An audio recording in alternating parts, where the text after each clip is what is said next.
जावळी राजांकडे आली तेव्हा राजांनी चंद्रराव मोरे यांना गादीवर बसवलं. जावळीतून मोरे आपल्याला स्वराज्य भरण्यासाठी मदत करतील ह्या हेतूने राजांनी त्यांना तिथली गादी दिली.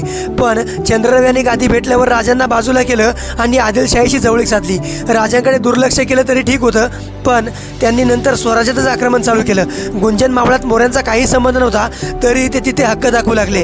गुंजन मावळचे देशमुख हैबतराव शेळमकर ह्याचा तिथला अधिकार उडवून घेतला. मग राजांनी शेळमकर यांना आश्रय दिला.